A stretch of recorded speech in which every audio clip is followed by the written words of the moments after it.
Win. Hi, my name is Ainsley, and I am fixing to tell you about my book, The Shards of Excalibur.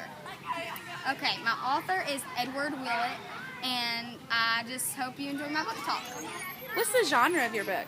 The genre of my book is it's action-y, superhero-ish. So if you like superheroes and adventures and action, this is a really good book choice for you. Why did you choose to read a book like this?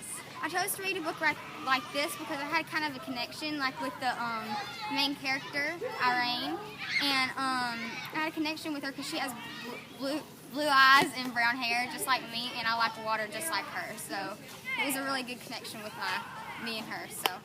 What's the purpose for reading this book? The purpose for reading this book is to get, it's very exciting and just for fun. And plus, you have to read 30 minutes every night, so might as well make it a good book if you're going to read it 30 minutes every night.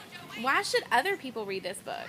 They should read this book because it's very fun. It has its off-the-edge moments where you're like, oh my gosh, what's going to happen? And it has, it's just a really good book to read because it's adventurous and stuff like that. Tell me a little bit about the action in the book or the plot. Okay, here's a little part that I picked up from the book, and here is the action part. Just went out. Major reached inside the cap and pulled Dresner's hunting knife from its sheath. Then looked at Wally. His gaze, as blue and cold as the January sky, chilled Wally, who turned and tried to grab the door handle, but Major dashed around the front of the truck, and just as Wally started to push the door, the sorcerer grabbed it and jerked it wide open. Wally tumbled out onto the gravelly ground and bruised his unidentified heap. Major hauled him to his feet. Shouldn't a 2 millennia-year-old man be at least a little bit fro? Wally thought resentfully, and twisted his arm behind his back. You're too late, Wally snarled at him. She already has the shard by now. She may have it, but she won't keep it, Major began, Frog marching him towards the edge of the hole, into which Irene had disappeared. I've been waiting for this moment for 15 centuries. The first step of freeing my world from tyranny. I'm not going to let her or anyone else on this earth stand in my way.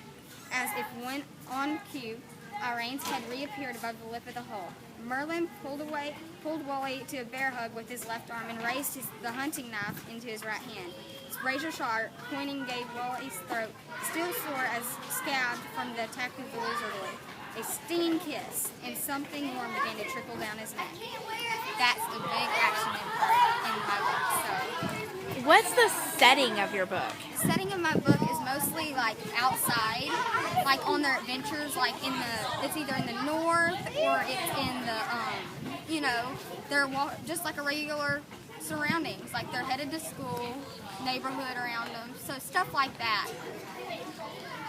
And what would you say is Irene's main problem? The main problem with Irene is that Merlin, known as Rex Major in our world right now, there's a shard of a sword that belonged to King Arthur. Well, it holds magical powers.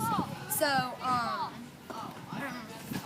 what happened is that Merlin's trying to get to it and recollect all the shards so he can take over our world, but Irene's trying to beat him to it.